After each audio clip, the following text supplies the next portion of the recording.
Hi, can everyone see my screen?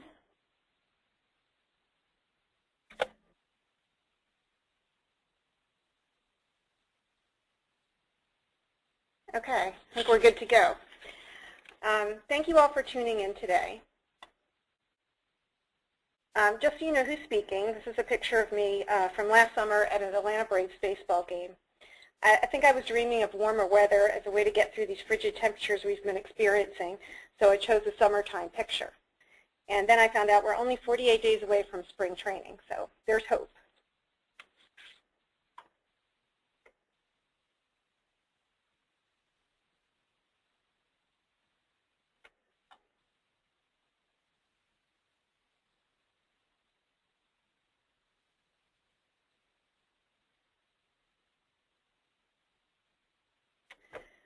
This afternoon, I'll be speaking during the first part of Session 1, covering the topics you see here.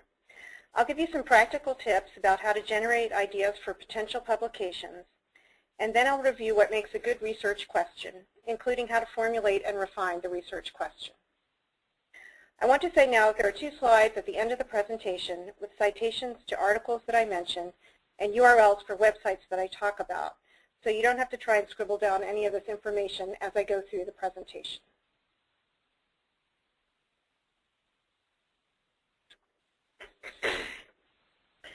When I talk with librarians in my library about publishing, many times they'll say, but I don't have anything to write about. How do authors generate ideas for publication? One of the most obvious ways is to look at what you're doing in your day-to-day work. Think about what you do and whether anything you do can be the basis for research or publication. Did you have a problem and come up with an innovative solution that you feel others can benefit from? Are you experiencing a problem and want to investigate if others are also experiencing the same thing in order to offer possible solutions? One of my publications was an outgrowth of an issue I was having at work. About 10 years ago, with the explosion of blogs in particular, I was feeling overwhelmed with the amount of information and professional literature I felt I had to keep up with in order to be an effective librarian. I was doing collection development and was in a management position, so in addition to reading library-related literature, I was reading about higher education and business and management-focused articles and blog posts. I was overwhelmed. I talked with a few of my colleagues to get a sense of whether this was just me or whether others were feeling the same way. And at the same time, RSS feeds and readers had just started coming into existence. So I also wondered whether librarians were using these new technologies and if they found them to be effective tools in keeping up with professional literature. I soon realized this could be the basis for research investigation and publication. In addition to what your day-to-day job responsibilities are, think about what your administration may be asking you for, whether your administration is one level above you or several levels. Can you get the information that is being asked of you, or do you roll your eyes and think, of course I don't have that data to give you? And I think I do that almost every day. Think about whether you can get the data or whether you can produce data that might satisfy the questions being asked of you. Consider whether this would be a good opportunity to do some original research or to devise a new process or other means and methods to get the information that was requested. This very thing, questions from my administration, led to a research opportunity and publication for a library colleague of mine. In my university, as I'm sure is the case most everywhere, we are concerned with retention and graduation of students. Our state is moving to a performance funding model. We will no longer be funded according to the number of students who are enrolled, but by performance measures such as retention and graduation rates of students. The library is being asked how we contribute to the academic success of students. Can we show that students coming into the library, using library resources, getting library instruction or reference help, graduate at higher rates than those who do not?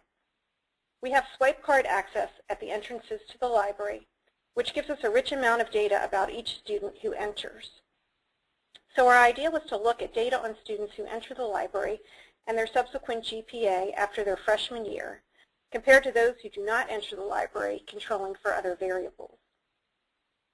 We did that, and now we're planning for further studies to examine students' use of off-campus data off-campus use of databases and determine if there are links between this database usage and student grades in their major field of study. Because these questions are being asked by the university administration to units all across campus, this was also a good opportunity for us to partner with researchers outside the library. We're currently working with some business school faculty, and we're continuing to work with our Office of Institutional Research. These areas of expertise outside our own enhance the quality of the research and subsequent publication. Other ways that ideas are sparked are by talking with colleagues at your library.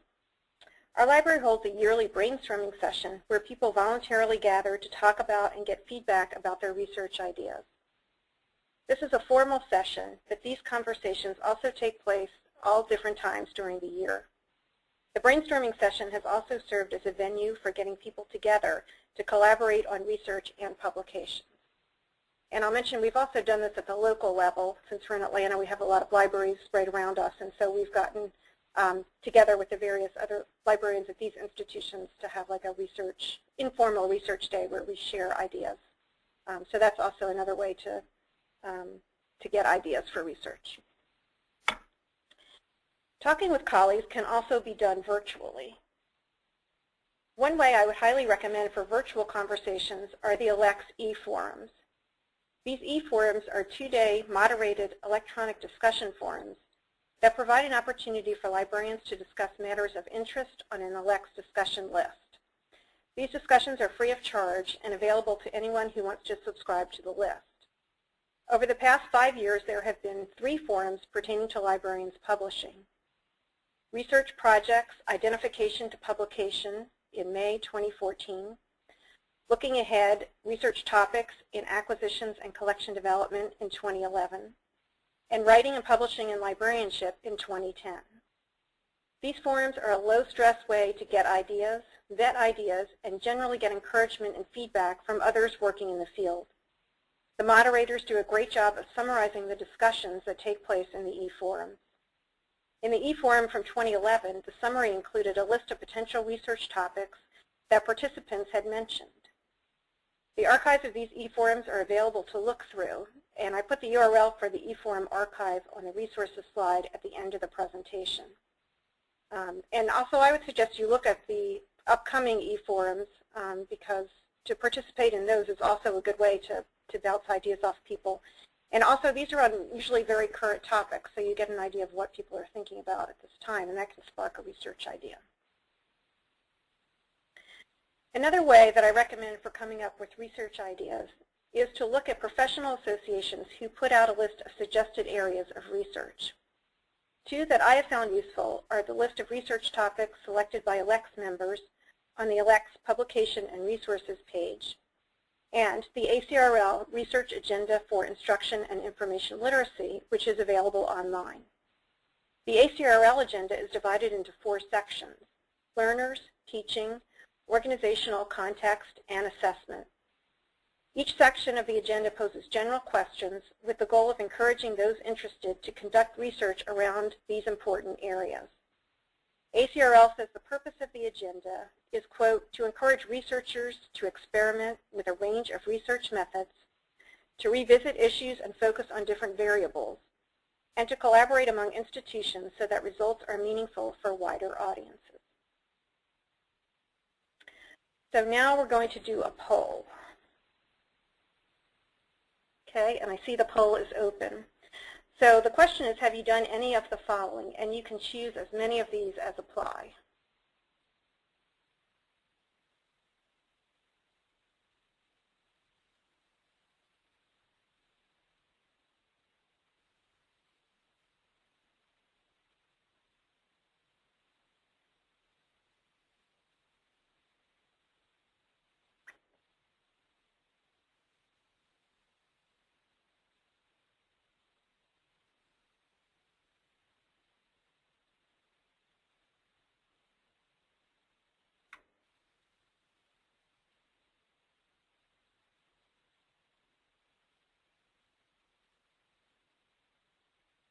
Okay, so it seems like people have done a wide range of these activities, and hopefully you figured out that all of these can be the basis of an idea for a publication. And I'll give you one example, a personal example. When I was starting out, a colleague and I developed what we considered an innovative idea to teach graduate students about critically evaluating web sources in world history.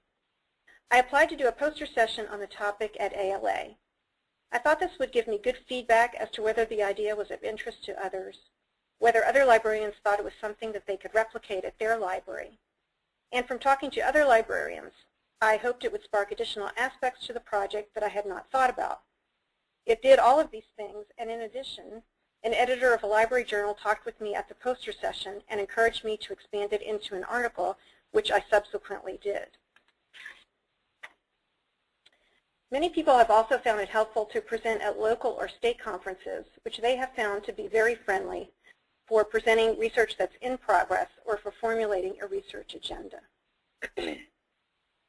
And even if you're not making a presentation at a conference or a meeting, attending sessions and thinking about the research and ideas presented can spark an idea for your own research, similar to how reading professional literature, blogs, listservs, and other professional communications can get you thinking about a topic for research.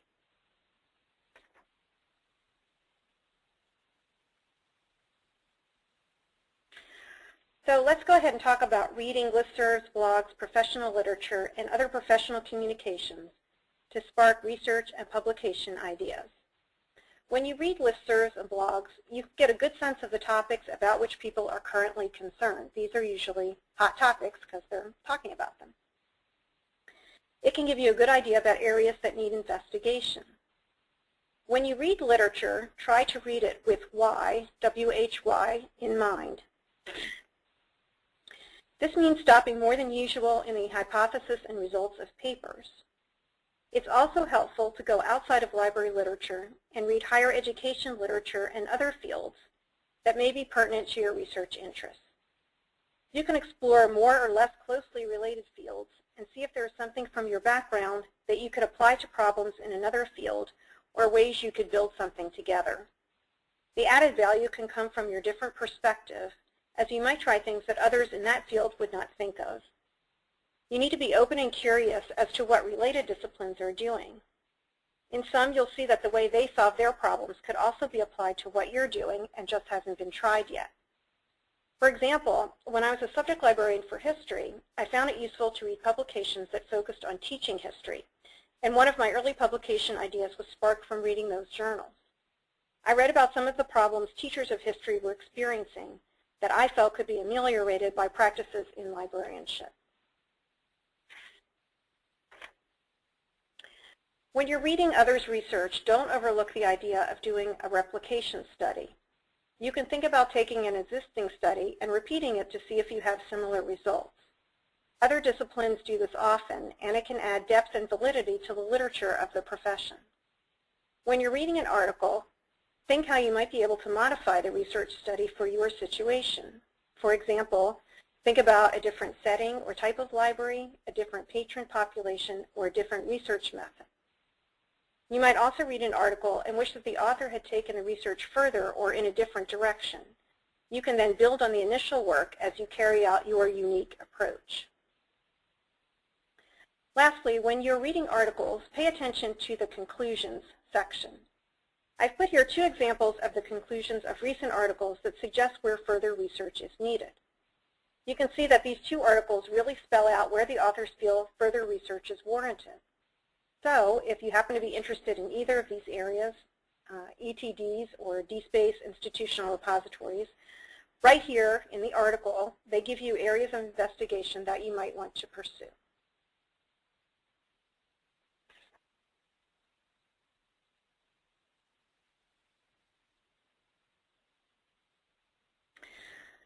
So let's talk about going from a research idea or a topic to forming a research question. A good research question guides and centers your research. It should be clear and focused, as well as synthesize multiple sources to present your unique argument. If your research is not grounded in specific questions, you run the risk of not finding anything. Research questions form the basis for making subsequent design decisions.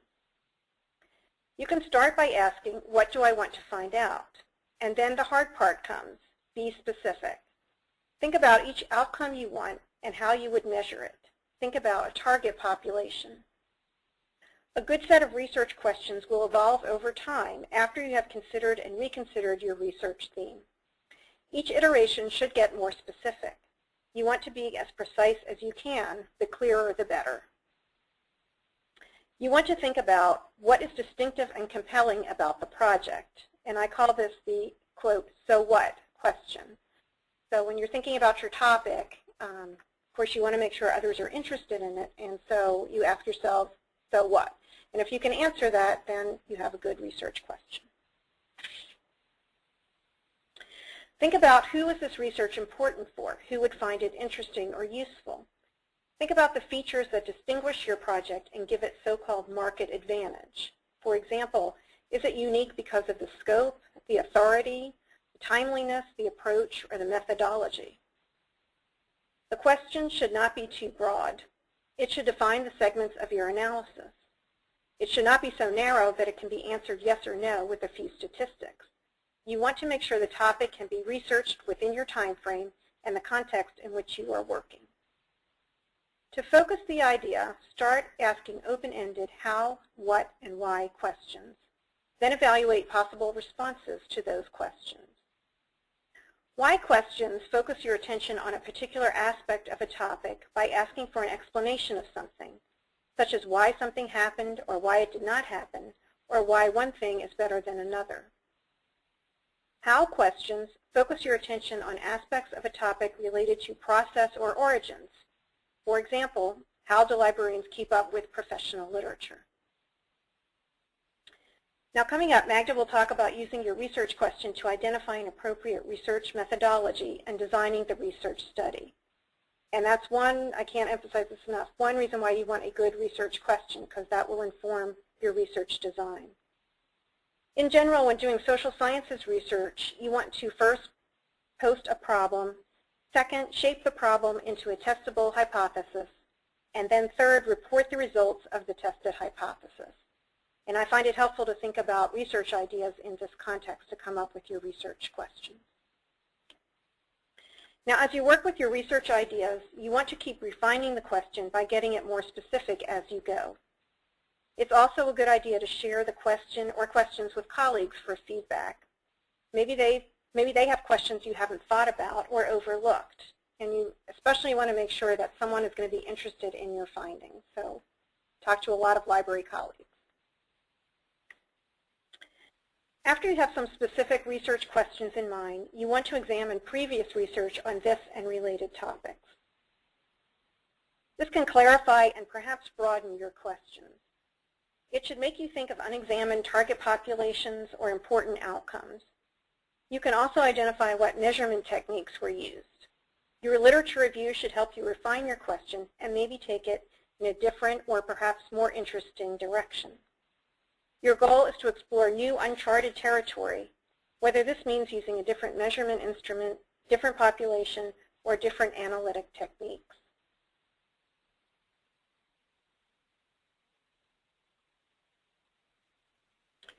Now we're going to do another poll. This one, unfortunately, we can't have the full questions, full answers on the poll because we're limited in characters. So I'm going to give you a few minutes to read the poll questions, and then when the actual poll comes up, you can just choose your response. So you want to choose the best example of a usable research question. And remember, it should not be too broad or too narrow. It should define variables and be clear and concise.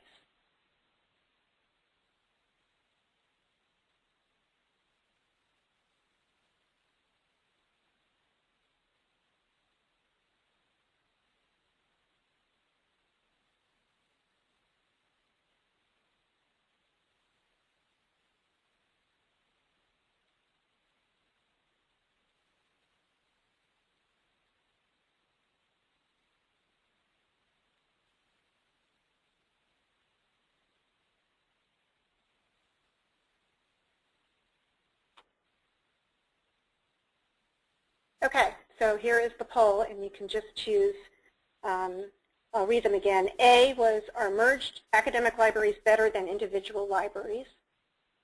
B, Is there a link between ebooks purchased on demand by patrons and subsequent circulation of those items? And C is, what impact has ebook borrowing had on the circulation of print books?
Okay, so it looks like the majority of people chose the best question.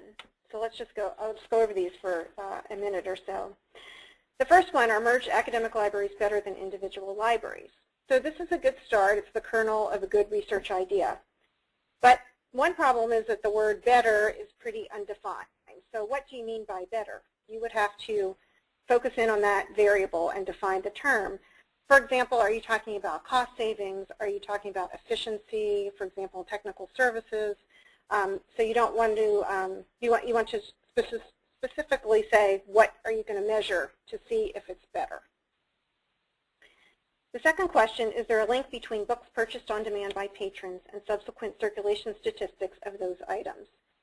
This is probably the best of the three questions because it is researchable, it defines your variables, and you're going to look at circulation statistics and books purchased on demand. You could also further refine this to a specific type of library, for example, an academic library or an ARL library or something like that. So this is a good start, and then you would, of course, focus it in after you come up with some questions, do your lit review. And then the third question, what impact has ebook loans had on the circulation of print books? So this one's also a good start, but it's a little bit broad.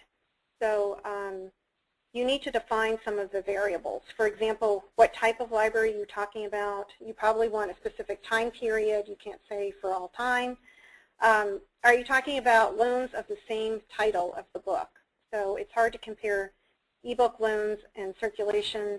Are you talking about circulation of those books you have also in print and in ebook? So it's a good start, but you would want to focus that and be more specific.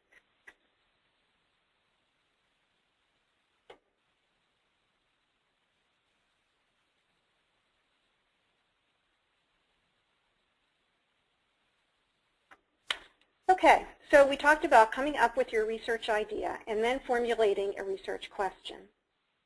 And I'll just go through an example of the process I used to go from a research idea to come up with some research questions, and then that informed the method I used for the research study.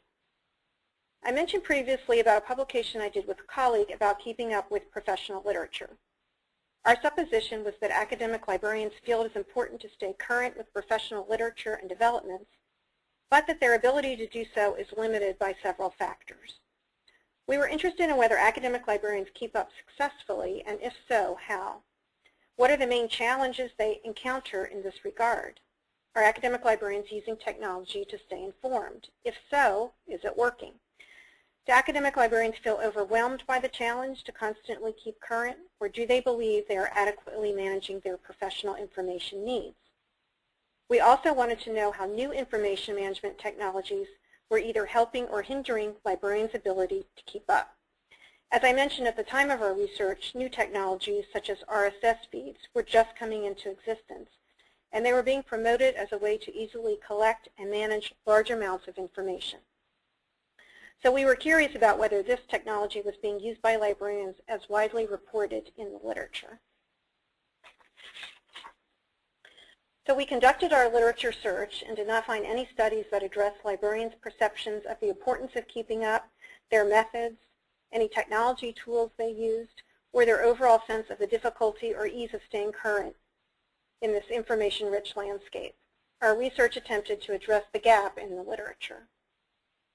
So you can see here the idea came out of our day-to-day work experiences. We brainstormed questions. We talked to other colleagues. We decided what population we wanted to focus on, so we were going to focus on academic librarians. We conducted our literature search, and we came up with a research question that then informed our method of study going forward.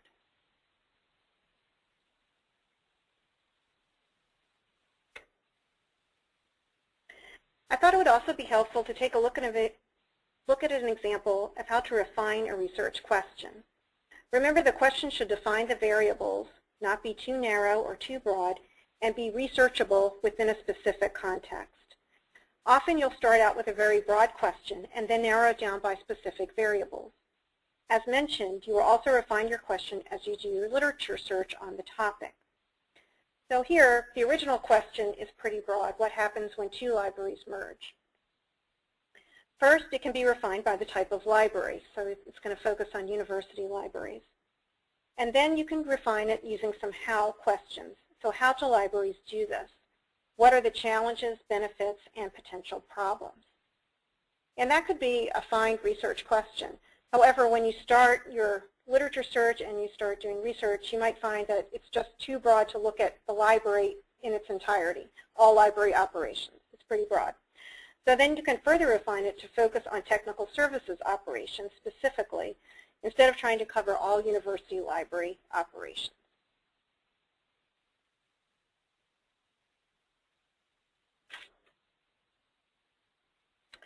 This is an example that I took from a recent article, and I thought it was a good example of how to refine your research question and then write the thesis statement, which in this case lays out how the question will be answered.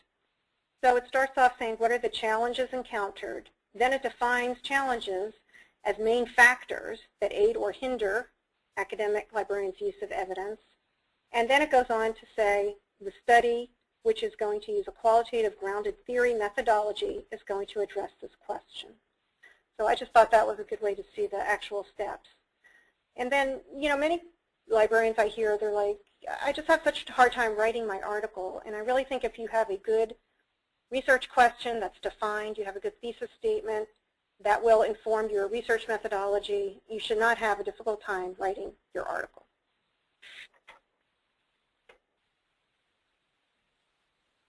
Finally, I thought I'd end with some examples from the literature of what I thought to be examples of good research questions. So this, you can see the first question I think is good because it defines the variables very specifically. It's a school library. It's a specific multimedia database, which they mention in the article is Discovery Education Streaming, and it's a STEM collection. So it's very focused. The second question also specifies the variables used in the study. You're looking at user searching behavior, and it specifies that it's going to look at 2 large-scale digital libraries, which the authors define in the article. So my suggestion also is if you're having trouble thinking about what's a good research question, take a look at the literature, and you can find some really good examples.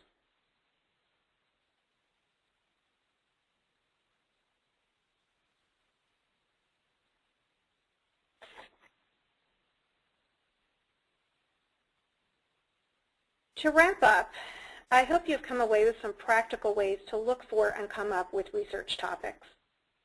As you attend conferences, read professional communications, and talk with colleagues, it's helpful to have in the back of your mind, is what I've read, what I've heard, or what I've talked with others about something I can turn into a research topic?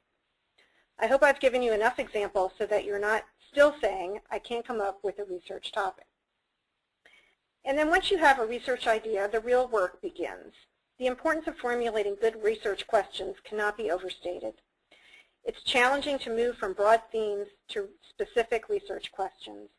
But if you don't have good research questions, you will not be able to plan your study to effectively answer the questions you want to address. Thank you.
Hello everyone, can you hear me?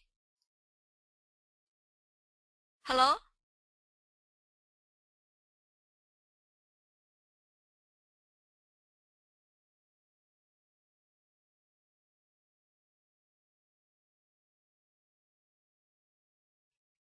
Hello everyone.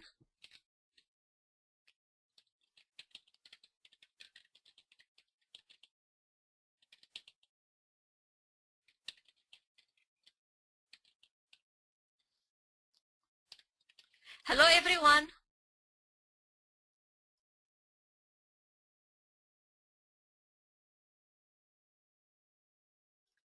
Hello everyone.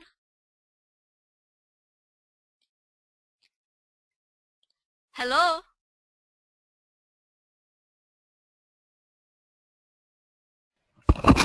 Hi Magda, we can hear you. You can go ahead. Oh, okay. Can you see my screen? Yes. Okay. Thank you. You're welcome. Hello. Thank you, Mary, for the introduction, and thanks to all the participants for attending today's session. Selecting a research methodology depends on what you wish to study. In other words, methodology is determined by the topic of your research. Success or failure of your project often depends on using the correct methods. Some research may require a combination of research methods.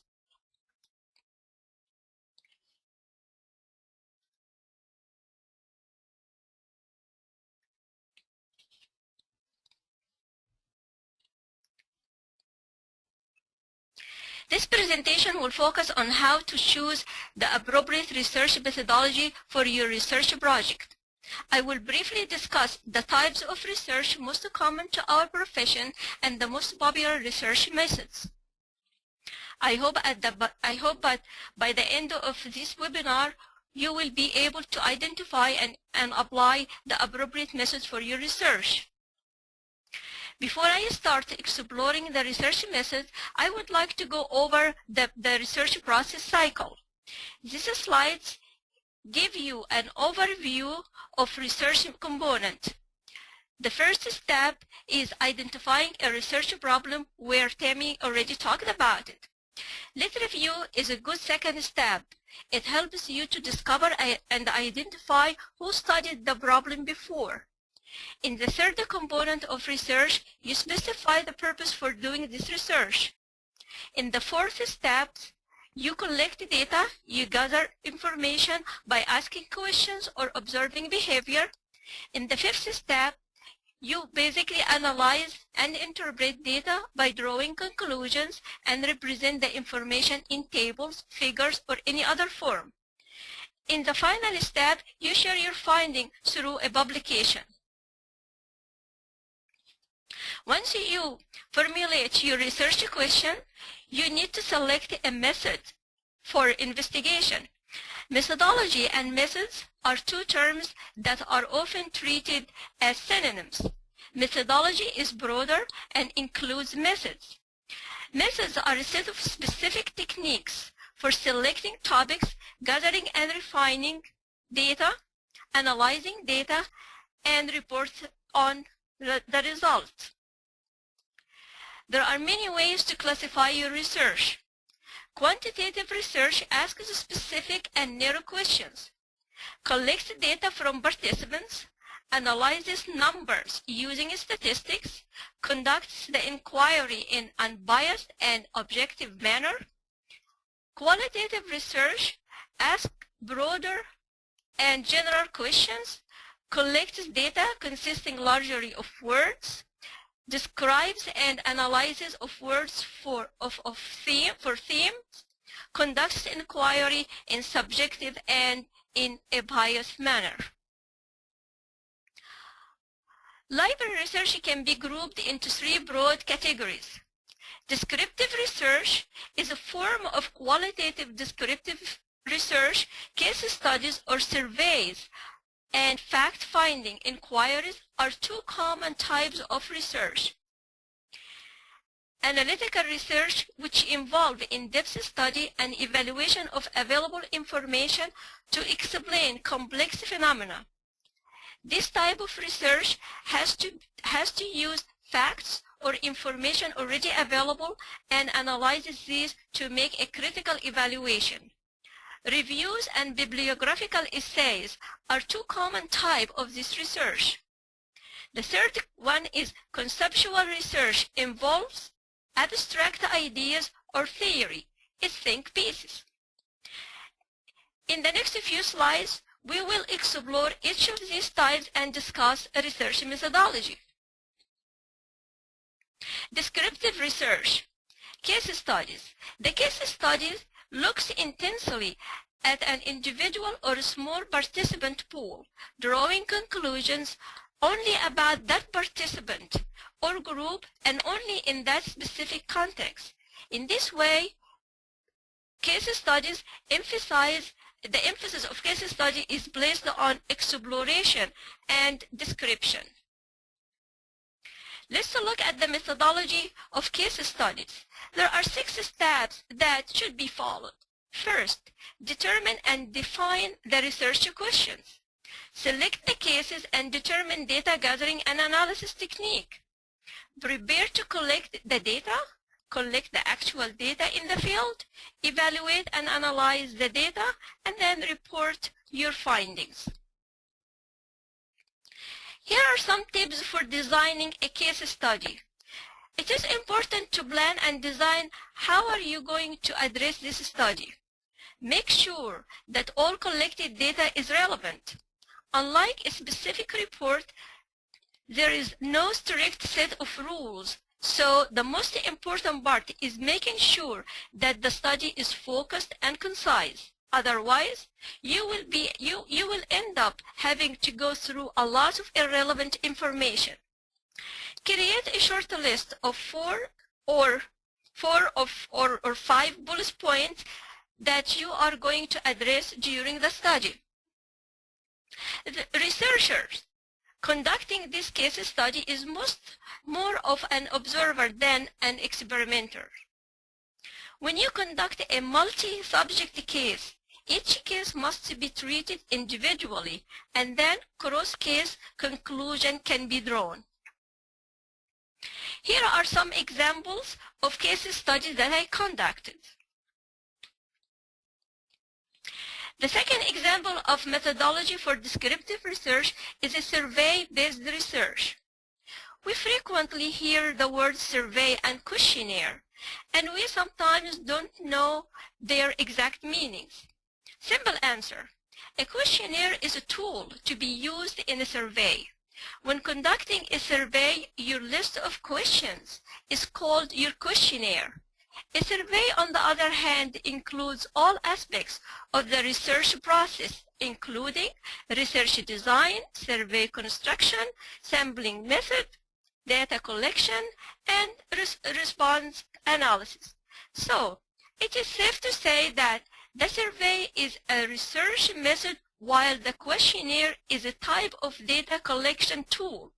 For example, I am conducting a survey in my research, but can use a questionnaire to collect data for a survey research. Survey research is commonly used method for collecting information about a population of interest. There are three key features of surveys research: questionnaire, sampling, interviews. Questionnaires have advantage over some other type of surveys in that they are an inexpensive way to gather data. They do not require as much effort from the questioner as verbal or telephone surveys, and often have standardized answers that makes it simple to compile data. The three types of questionnaires are closed-ended questions, open-ended questions, Likert type scale questions.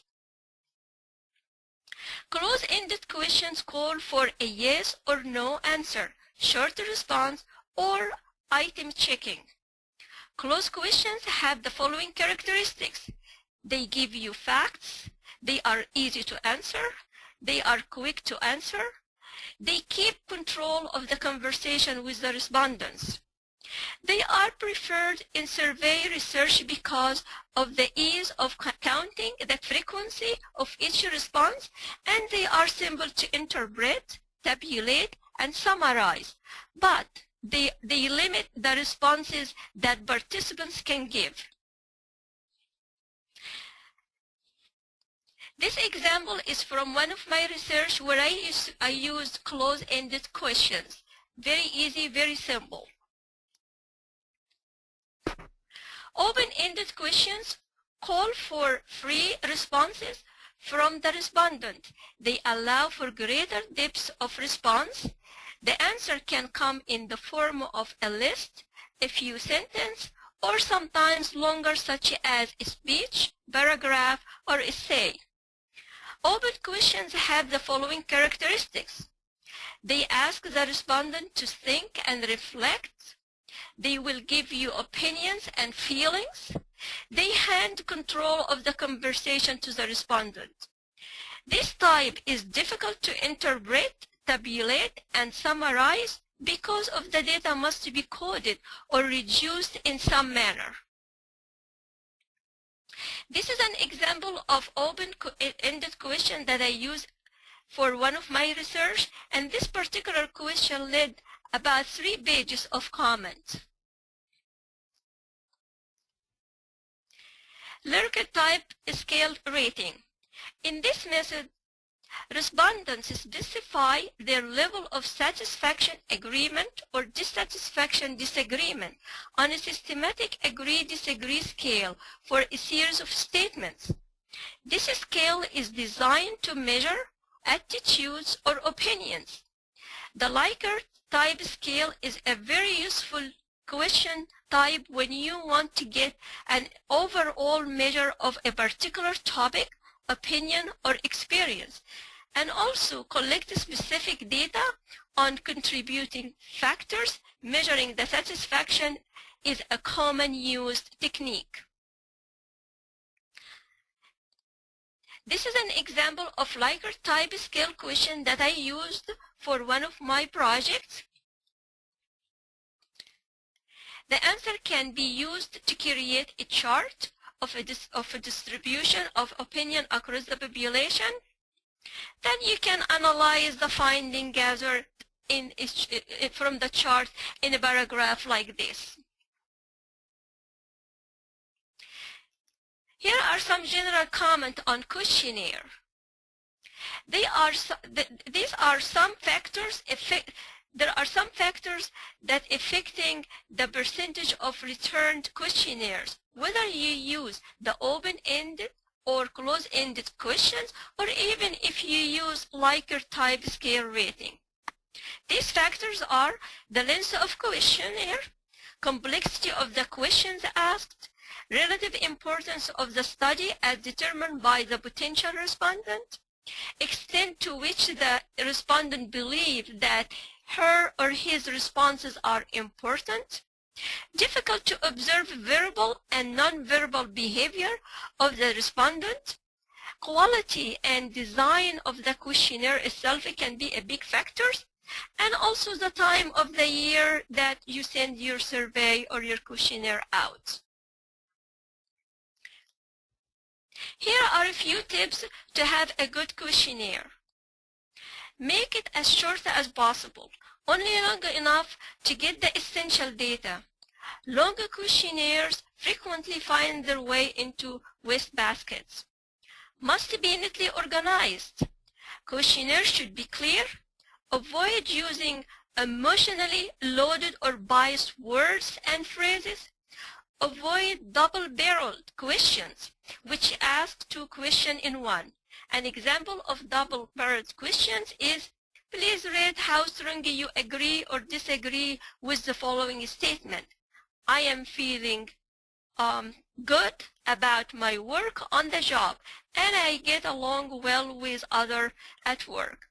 This question is problematic because survey respondents are asked to give one response for two questions. Write clear instruction on how to complete the questionnaire. Send your questionnaire out to a few friends for testing. This helps to locate unclear and vague terms.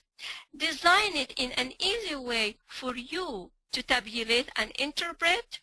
Be sure to include a carefully constructed cover letter to explain the purpose of the study.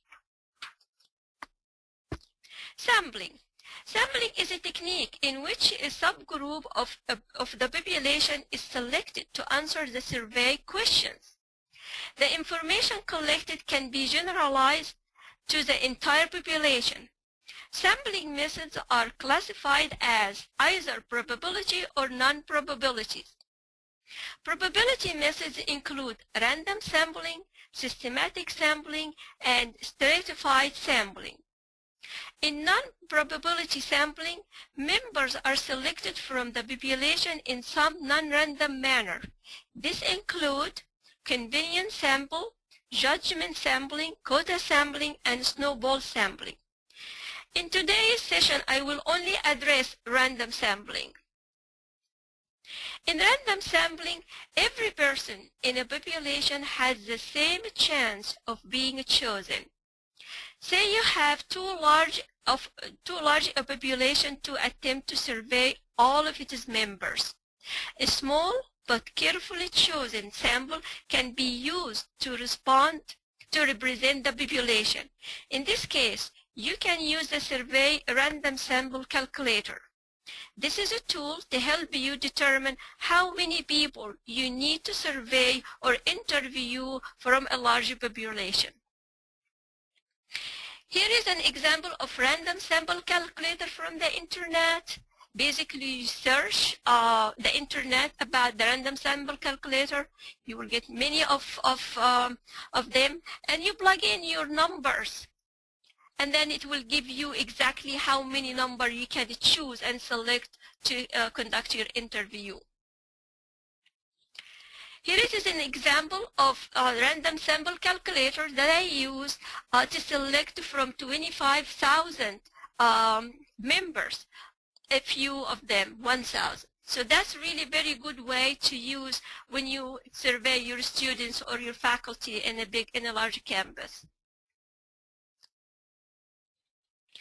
Interviews. An interview is a direct face-to-face attempt to obtain reliable and valid measures in the form of verbal responses from one or more respondents.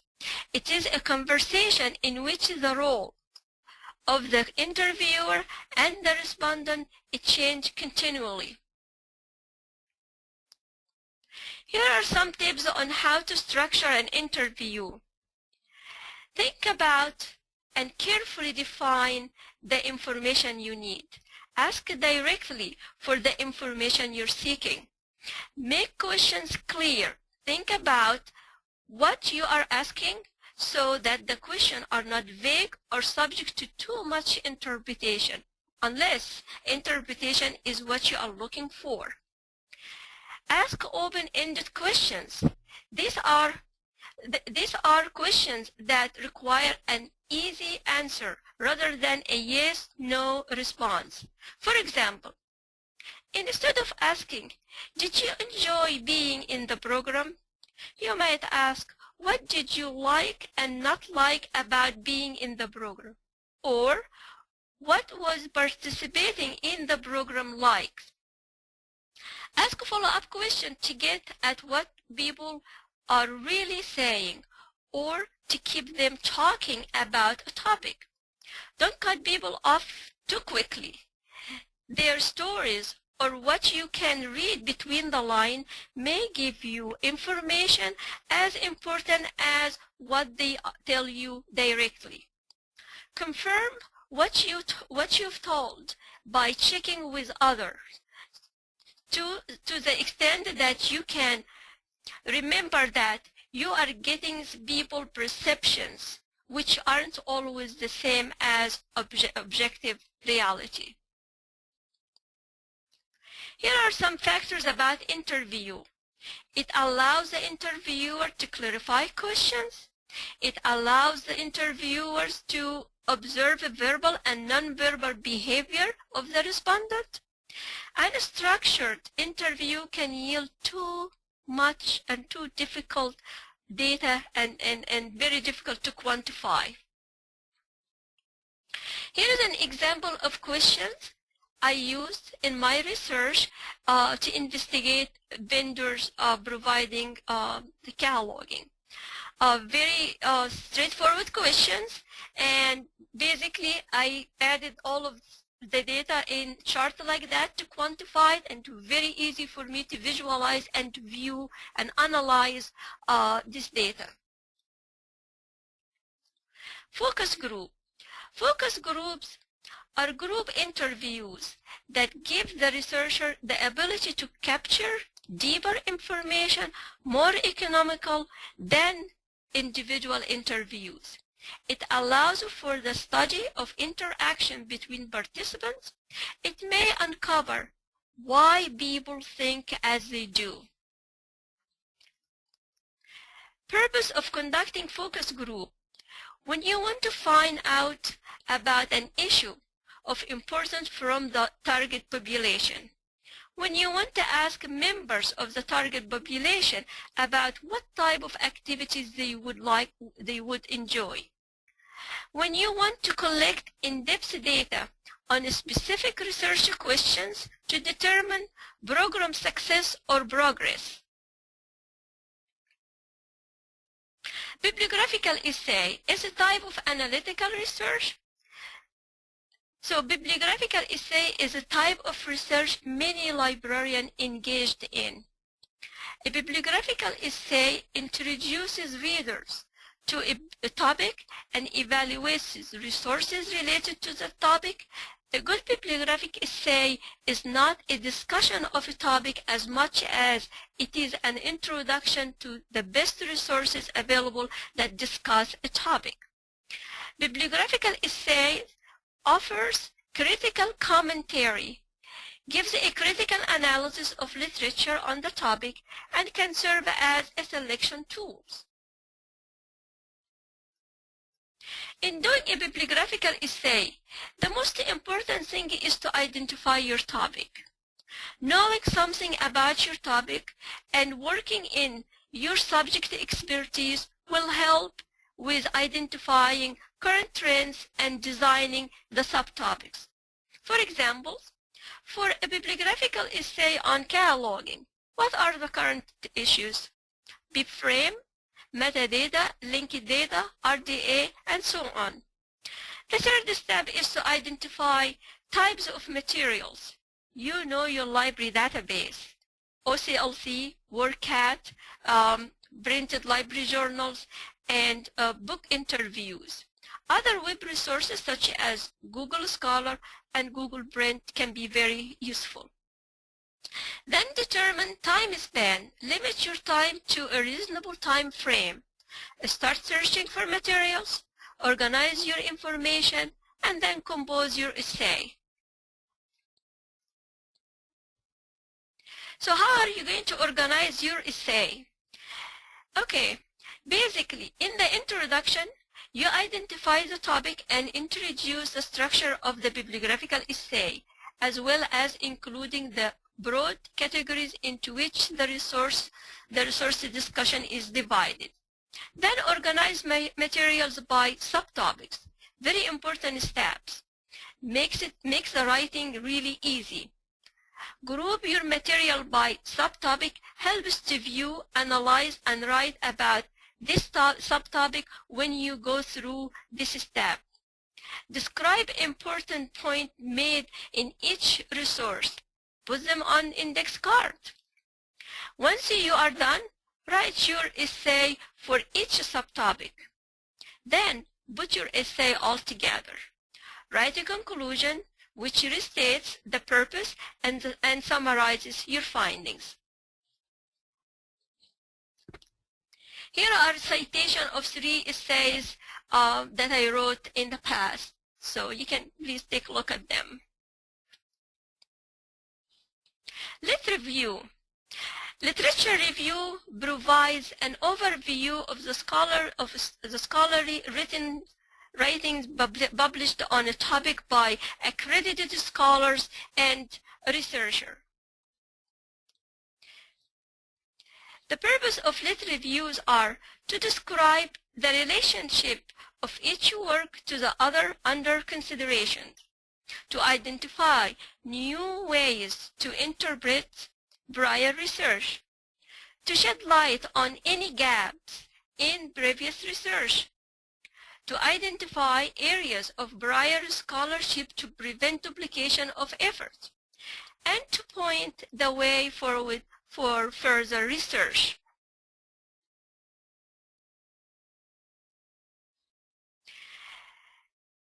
The process is similar to that of the bibliographical essay.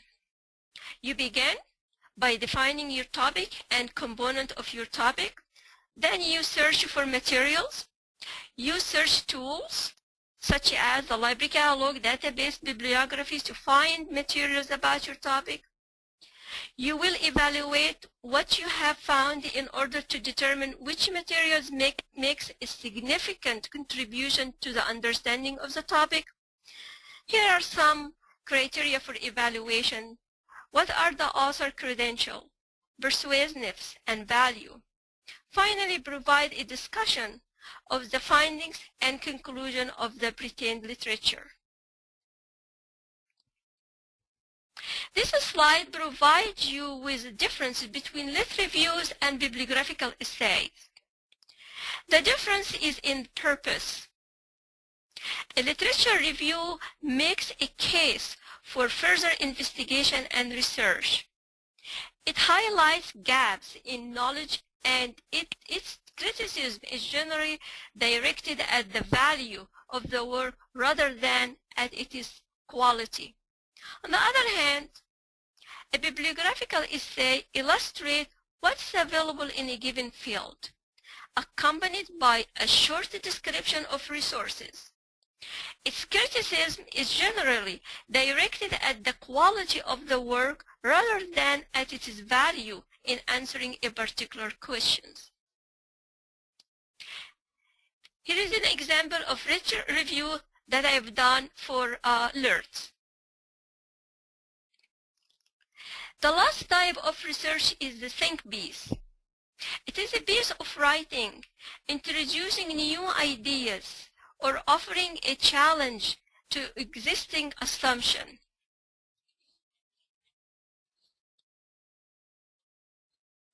Here is a few steps that I found them very useful for me when I write such type of research. Find a what-if questions. Do your research. Find the majority opinion, then adopt the exact opposite opinion. Develop a unique writing style. Come up with a crazy headline. Be the first to do that. Here is two examples of research that I've done that I consider them think bees. In conclusion, research and publication are a challenge and an adventure. Proper methods will make it fun and rewarding. Don't let the methodology determine your research topic. Methods are tools. Use them and don't let them use you. Learn the basic information about your issues. Be persistent. There is no substitute for keeping at it. Methodology is a vehicle for conducting research. Use it properly so your research engine does not sputter. Thank you.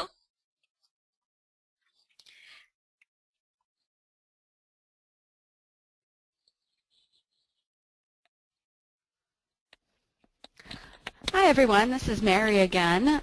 We have some time for questions, so if you have questions either related to the topics addressed explicitly in the presentations today, or if you just have some general questions you may have for a couple of experienced authors here, we are ready to take them.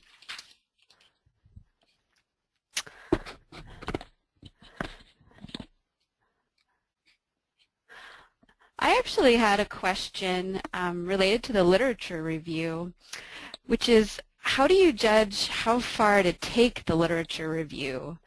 Do you just keep finding articles until every resource has been exhausted, or do you stop when the literature begins to lose relevance? Either Magda or Tammy, how do you find that balance? Well, you have to, this is Magda, you have to stop at some point, because especially if you have a lot of materials were written in that specific topic, I would take probably, there is no really a magic number, but I would take about maximum the 10 best resources that I can talk about them and very close to my topic.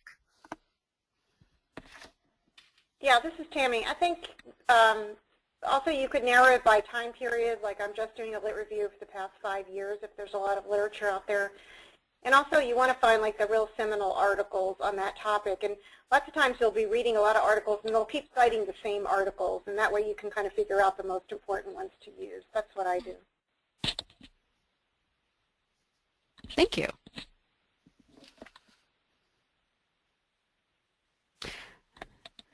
You know, another question I was thinking about as I was listening to the presentations was about the idea of doing something beyond a questionnaire, doing more of a face-to-face interview, and the question of getting approval from your institutional review board, which is something that I'm just preparing to do for the first time, and I'm a little bit intimidated of the idea of going through that process of getting approval to work with subjects. So do either of you have any tips for that or any things to watch out for?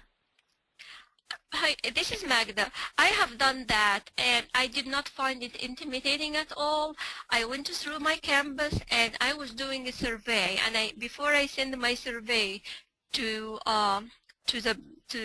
people, I had I have to go through a test, and it takes about maybe 2 hours to finalize that. It's all internet, it's all online tests to respond to questions before you certified to write your survey and send it to outside. This is in my Canvas. We do that, but don't be intimidated about this. This is very just like a process that we have all to go through it. Yeah, in my Canvas, our IRB is, well, we actually have somebody from the library on the review board, so that helps too. But they've been very responsive. It also helps if you find somebody else in your library or a faculty member that you know that's gone through it, because they can kind of guide you through it. But in general, I found them to be very helpful, and they want you to do your research. So they're not just there to say no. They're just there to make sure you follow the correct procedures. And something else we've done at my library, we've invited a speaker from IRB once a year to come over and just go through procedures again so people are familiar and so that it's not so intimidating. Oh, that's a great idea. We also have here in campus a support group for research. Like we have the cataloging, what you call it, a CFBR, Committee on Faculty Benefit and Privilege, and we really provide support to other faculty members to where to go first, and then maybe we can also look at their survey before they send it. We can give them feedback. So we have really very good system here. Yeah, and I would just say if you're on a campus that you don't have, I mean, Ohio State is pretty huge, Georgia State's large, but if you're at a smaller institution, you could even go outside your own campus or your library to find a mentor or to talk to somebody about your research and kind of bounce ideas off of. I think it's really helpful to do that. And if you don't have mentors within your own organization, to go outside and find some. Yeah, and I should note that the ALCTS Publications Committee is thinking about piloting a project for mentoring new authors as well. So that's been on our minds too. That's awesome. That's really an excellent idea for someone to sponsor, you know, something like that for larger group of people. You know, Tammy, you addressed this, but it's a question that comes up and over again with new authors, which is lots of people have ideas for publications, but they really struggle when it comes to either sequencing the ideas or dividing them out or just figuring out how to make a research agenda and not, you know, squish everything all into one research project. So I know you talked about scoping the research question, but I'd welcome other thoughts too. Yeah, I think that's one of the hardest. I mean, first, I think it's hard to come up with something, but then once you do, it is hard to get from that broad concept down to a researchable question. And I know you're going to send out the slides. I have a book on there that I found really helpful, even though it's not a recent book, but it's called By Design, and it's from Harvard University Press, and it gives you a good idea of how to go from that broad question to kind of narrow it down. But there's just certain things, I think, and sometimes you don't realize it until you, and that's why it's important to do your literature review, but also just think about specific things that you can focus it on. And I think once you start doing your lit review, you'll realize that your topic is just too huge. You're never going to be able to, you know, unless you're writing 3 books on the topic. And so there's just some things that make sense to narrow it down by either population or the type of library, or, you know, a specific area within the library. But I think some of it is just getting a feel for it, and that's why, at least in our library, we try to pair up new authors with people that have already published, because I think that they can give them a good idea to kind of focus it in.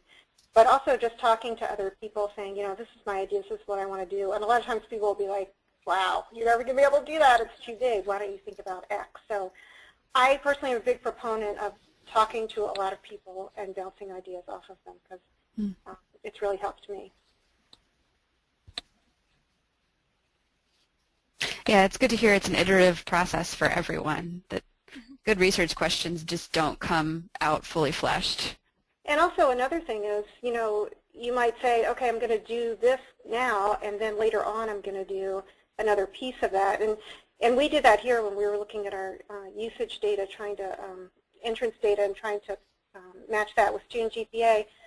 And we also had data for databases off campus, but we couldn't do all of that in one article. So we said, okay, we'll start with this. And then that's how you kind of build your agenda. And then you'll say, okay, my next step is I'm going to look at this. And so sometimes it's good to have a really broad topic because you can piece it out, and that can, you know, that can be your research for years to come. So.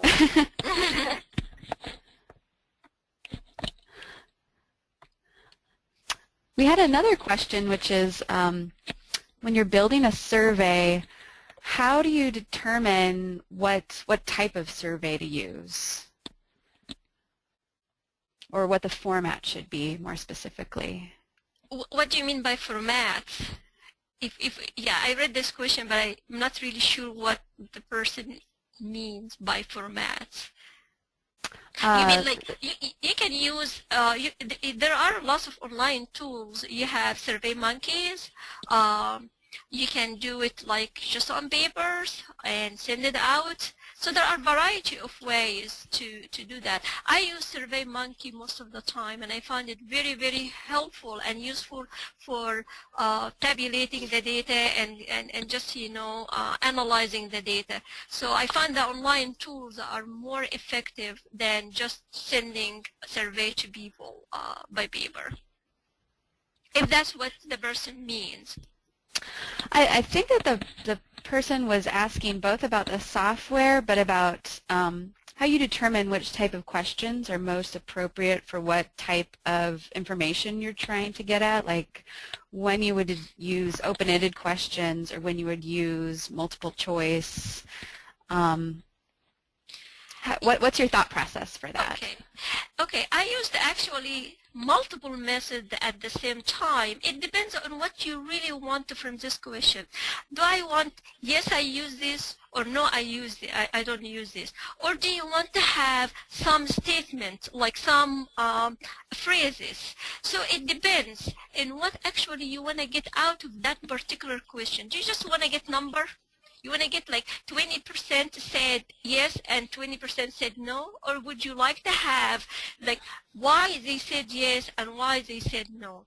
So when you use methodology, you really don't restrict it to only one thing. In fact, in one of my research, I used the 3 questionnaires. I used the open-ended and the closed-ended and the Likert scale at the same time. So it depends on what you want to get out of these questions.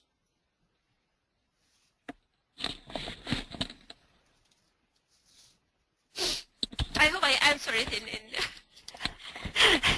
Yes, I think so. Thanks, Magda. Does anyone else have any other questions?